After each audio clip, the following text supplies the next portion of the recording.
एक घाव को बार बार खुरदने से वहाँ खून ही निकलेगा। बार बार खुरदने से सेप्टिक भी हो सकता है। इसीलिए मैं ज़्यादा खुरचती नहीं अपना बीती जिंदगी को। फिर भी 2 शब्द में मैं अपना अनुभव सुनाना चाहूँगी। मेरा जिंदगी एक बचपन तो अच्छा गांव में ही गुजरा। बचपन बहुत अच्छा था, पढ़ाई के समय भी अच्छा था, लेकिन जब संसार शुरू किया तो एक के बाद एक बहुत सारा ऐसे आंधी तूफान आया जो मेरे जिंदगी को तहस नहस कर दिया। जितने जिंदगी में जितने हरियाली था उसको उड़ा कर ले गया।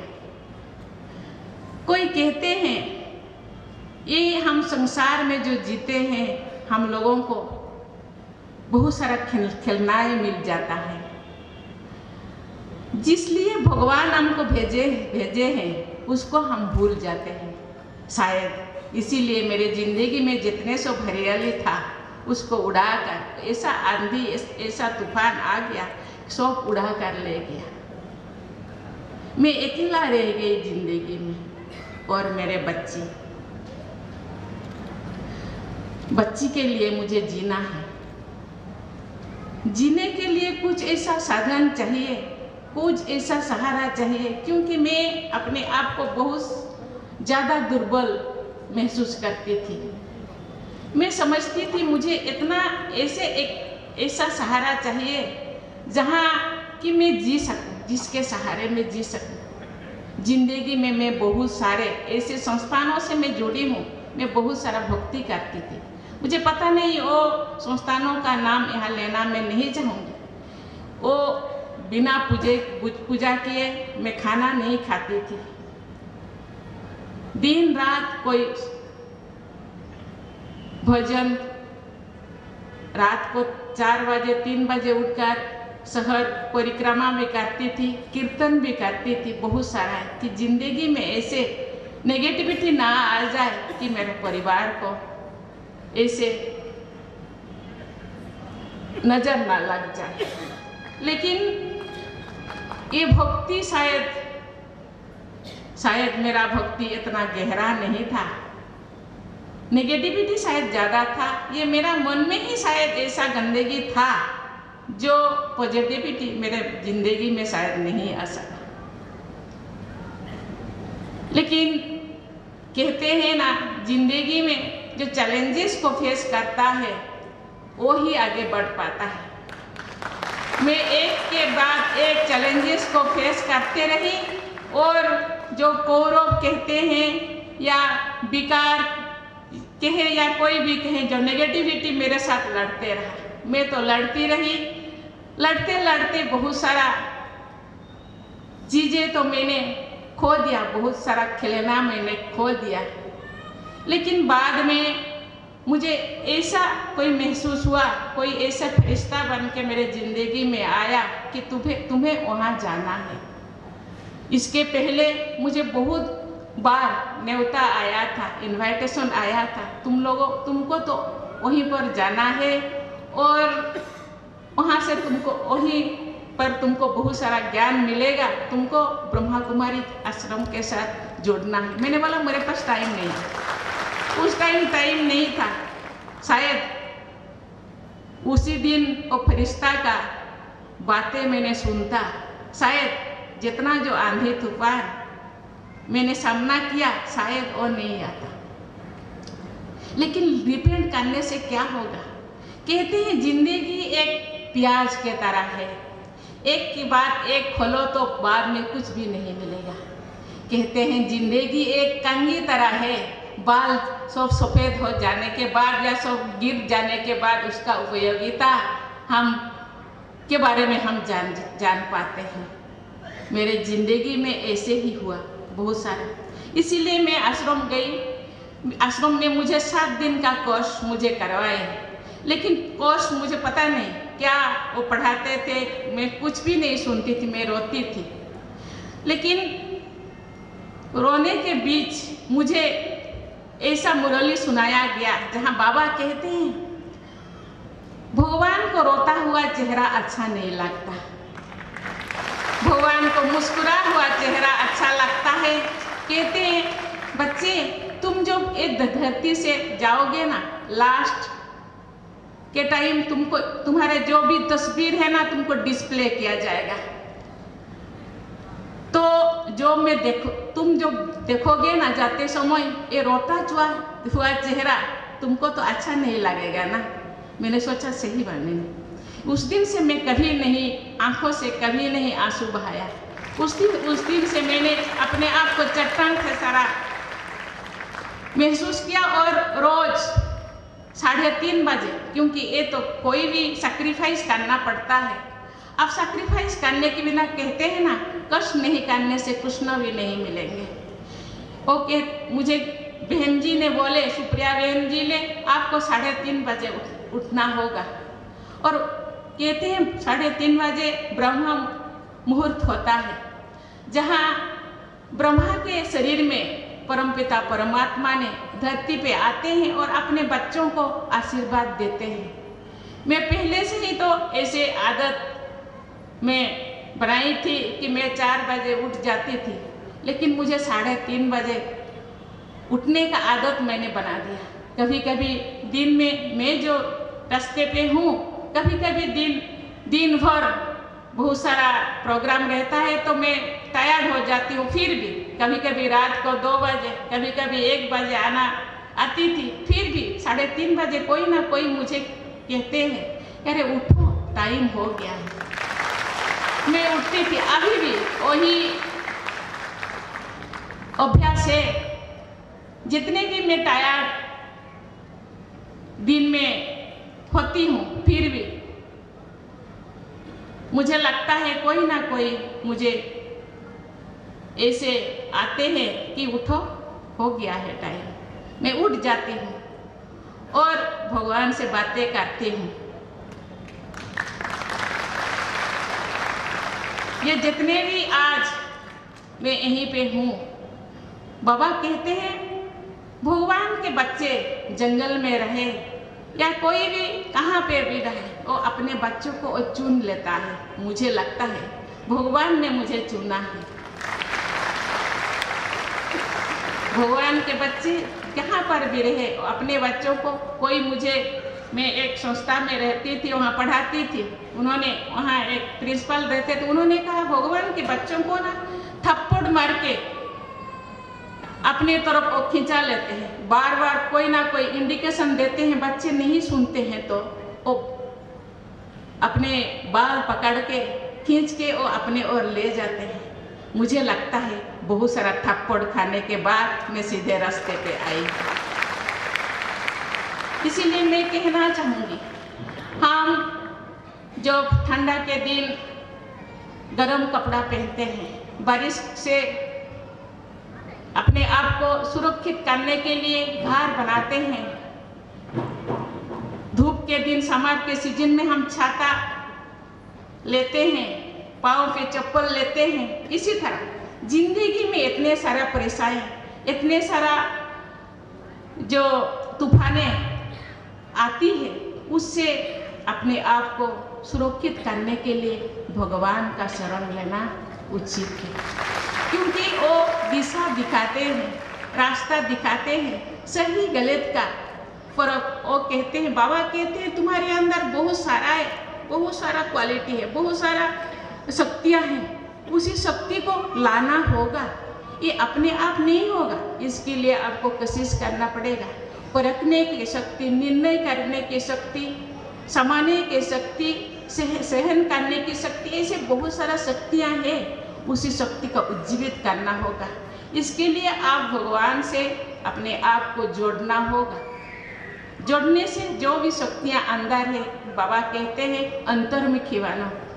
तुम्हारे अंदर इतने सारे शक्तियाँ हैं, शायद वो शक्तियों में से हम जिंदगी में डे टू डे लाइफ में हम 2-4% ही यूज करते हैं, यूटिलाइज करते हैं। बाकी जो % वो अंदर ही रह जाता है और जिंदगी साथ ही खत्म हो जाता है। इसलिए उस शक्ति को बाहर आने के लिए, बाहर लाने के लिए तो भगवान से अपने आप को जोड़ना होगा। वो अंदर जो शक्तियाँ हो है, और भगवान बहुत सारा ज्ञान रोज मुरली के आधार पे और बहुत सारा मैगजीन पे आधार पे वो ज्ञान सिखाते हैं। ज्ञान तो हम बहुत सारा पढ़ते हैं, दूसरे किताबों में भी पढ़ते हैं। वो ज्ञान पढ़ने से नहीं होगा, वो जिंदगी में यूज कर, जो ज्ञान आप सीखे उसको यूज करना है अपने ऊपर और दूसरों के ऊपर, दूसरों को भी सिखाना है। कहते हैं अभी अपना नरेंद्र मोदी जी भी कहते हैं स्मार्ट बनो। स्मार्ट अकेला बनने से नहीं होगा, स्मार्ट बनाना है सबको। बाबा कहते हैं ये तुम विश्व कल्याणकारी बनो। विश्व कल्याणकारी बनने के लिए अपने आप को सशक्त करो। कोई सरप्लस होगा तो आपके पास सरप्लस होगा तो आप दूसरों को दे सकोगे। इसीलिए अपने आप को मजबूत करने के बाद खुद से ज़्यादा बनाओ तो दूसरों को भी आप दे सकोगे। इसीलिए हर किसी के कहते हैं हम लोगों के पास तो टाइम नहीं है, मुझे तो मैं फलाना ऑफिस में काम करता हूँ, मुझे तो फलाना, मुझे कहाँ टाइम मिलता। मुझे लगता है बाबा कहते हैं इसके लिए स्पेशल टाइम शुरू में थोड़ा बहुत टाइम देना पड़ता है। बाद में आप ऐसे आदत आपका हो जाएगा, चलते फिरते काम करते भगवान के साथ जोड़ना होगा तो टाइम सेपरेट नहीं होगा आपके। इसीलिए जितने भी काम हो, जितने भी काम आप करते हैं, जो भी काम करते हैं, तो जो काम आप 5 घंटे में करते हैं वो आप बाबा के साथ, भगवान के साथ जुड़ेंगे तो वो शायद 2-3 घंटा में वो काम समाप्त हो जाएगा। आपको टायर्ड भी नहीं लगेगा। मुझे कहते आपका तो इतना एज हो गया, आप बहुत सारा घूमते हैं। मैं कहती हूँ मुझे तो घूमने के लिए मुझे इतना शक्ति मिला है, इतना एनर्जी मुझे मिल रहा है। मुझे बेटी कहती है माँ तुम ऐसे रात को 3:30 बजे उठ जाती हो, दिन भर काम करती हो, रात को 10-11 बजे सोती हो। तो बाबा कहते हैं दिन रात, क्योंकि ये जिंदगी और जिंदगी का जो टर्म बहुत कम, अभी तो कलयुग है, लोग मुश्किल से 70, 60, 70, 50 में ही चले जाते हैं। ये जो छोटी सी जो जिंदगी, बाबा कहते हैं ये कल्प का लास्ट जन्म है तुम्हारा। ये लास्ट जन्म में जितने भी कमी कमजोरियां हैं, जितने भी तुम किए हो उसको तुम साफ करना है, तुमको साफ करना होगा और बेदाग घेरा बनना होगा। नहीं तो जो ये कहते हैं कि ये अविनाशी ज्ञान रत्न है, ये विनाश नहीं होता, वो कैरी फॉरवर्ड होगा। अभी जो आप काम करते हैं वो नेक्स्ट कहते हैं कि आत्मा अमर है, परमात्मा जैसे अमर है। परमात्मा कभी तो शरीर नहीं लेते, लेकिन आत्मा शरीर लेते हैं। तो जितने भी आप काम करते हैं वो काम कैरी फॉरवर्ड होगा।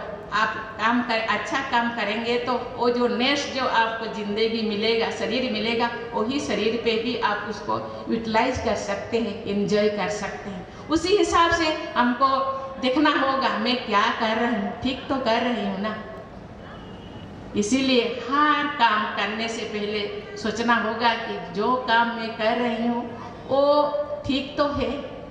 इसीलिए ठीक काम करना और इन फ्यूचर के लिए, जैसे अपने लौकिक फ्यूचर को सुरक्षित करने के लिए अपने बहुत सारे डिपॉजिट हम करते हैं, रुपया पैसा क्या क्या सब फ्यूचर के लिए हम रखते हैं। ऐसे ही ये जो आत्मा ये तो अमर है, बार बार शरीर लेकर ये धरती पे आते हैं। तो इसीलिए अभी हम अपना काम को ठीक करना है और अपना फ्यूचर को सुरक्षित करना है। ऐसे तो बहुत सारा, ये तो गीता ज्ञान, ये तो कहते हैं ये ज्ञान इतना है कि मैं तो छोटी सी बच्ची हूँ, मैं इतना नहीं कह पाऊँगी। ये बोलने से भी दिन रात खत्म हो जाएगा। ये तो बहन जी तो मैं सुनती रहती हूँ उनको, इतना अच्छा वो बोलते हैं। गीता ज्ञान इतने सरलता से, इतने सहजता से और प्रैक्टिकल लाइफ, जो गीता ज्ञान तो हमने भी पढ़ा है, लेकिन वो एक्चुअल ज्ञान, सच्ची ज्ञान क्या है, प्रैक्टिकल लाइफ में उसका क्या प्रभाव है, वो जो सिखाते हैं मैं भी सुनती रहती हूँ। वो उनके आगे मैं थोड़ा बोलने के लिए धृष्टता तो किया, फिर भी मैं आप लोग मुझे बुलाए हैं और भी प्रोग्राम है, मुझे जाना है। आप लोगों के साथ कुछ समय बिताने का टाइम मुझे मिला। मुझे तो इसीलिए मैं आती हूँ, मैं थोड़ा लालची भी हूँ। इस तरह वाइब्रेशन कहते हैं कि ये जो शोभा, ये जो इंद्रों का शोभा, देवी देवताओं का शोभा, ये वाइब्रेशन, हम मंदिर जाते हैं, मस्जिद जाते हैं, गुरुद्वारे जाते हैं माथा टेकने करके, क्योंकि वो स्थान पवित्र होता है। वहाँ के वाइब्रेशन शरीर में शायद पढ़ने से कुछ भलाई हो जाए, इसीलिए मैं भी ये इसी वही सोच के मैं आती हूँ, थोड़ा इनका वाइब्रेशन मेरे ऊपर पड़ जाए कि मेरा भी भलाई हो जाए। बहुत बहुत धन्यवाद, थैंक यू। जय हिंद, जय जय। बहुत बहुत धन्यवाद आपका। और अभी हम लोग 2 मिनट साइलेंस में रहेंगे शिव बाबा की याद में।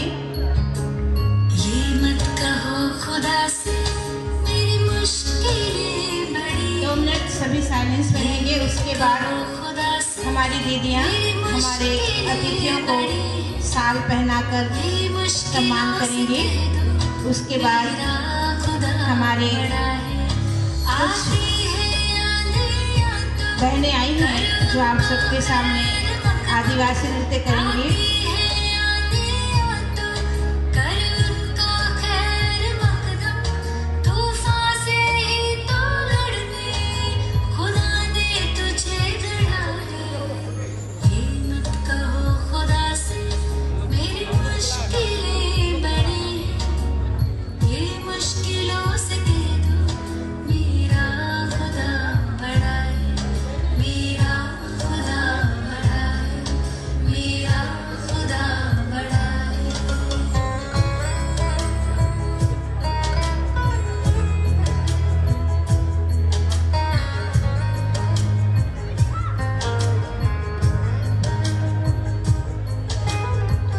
अभी मैं अपनी आदरणीय दीदियों से अनुरोध करूंगी कि मंच पर आसीन हमारे अतिथियों को आप शाल पहनाकर उनका सम्मान करेंगी।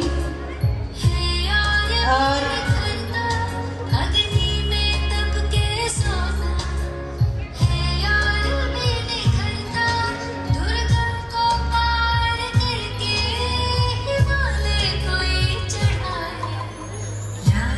इस सभा के अंत में शहीद शक्तिनाथ महतो इंटर कॉलेज सिजवा और विनोद बिहारी महतो इंटर महिला कॉलेज तोपचांची से आए हुए छात्र छात्राएं अभी इस कार्यक्रम के अंत में अपना भव्य आदिवासी नृत्य प्रस्तुत करेंगे। मैं सभी को मंच पर आने का और आज सायंकालीन सत्र पर आप सबको फिर से अनुरोध किया जाता है कि सायंकालीन सत्र पर आप सब अवश्य पधारें और जितना हो सके अपने मित्र संबंधियों प्रियजनों को आप बुलाएं, उनको भी यहाँ आने के लिए आप प्रेरणा दें।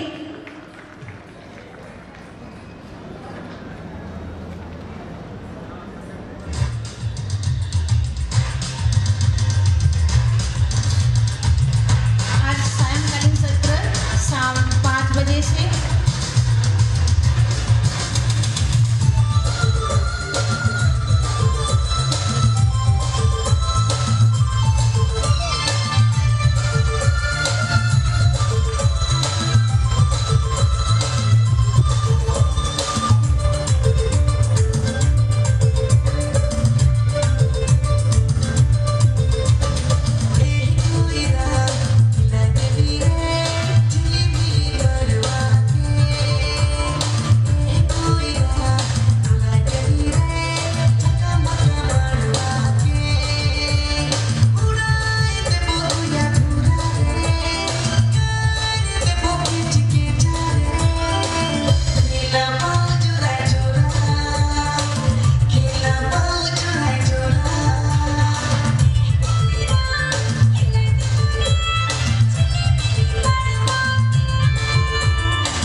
ओम शांति।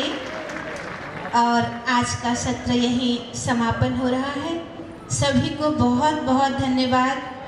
हमारे माननीय राज्यपाल जी, हमारी अति मीठी आदरणीय सभी दीदियाँ, हमारी मीठी बहन पूजा चटर्जी, सभी को पुनः धन्यवाद। और आप सभी भाई बहनों से अनुरोध है कि सायंकालीन सत्र 5 बजे से आरंभ होगा। आप जितनी संख्या में हमारे भाई बहनों को यहाँ ला सकें।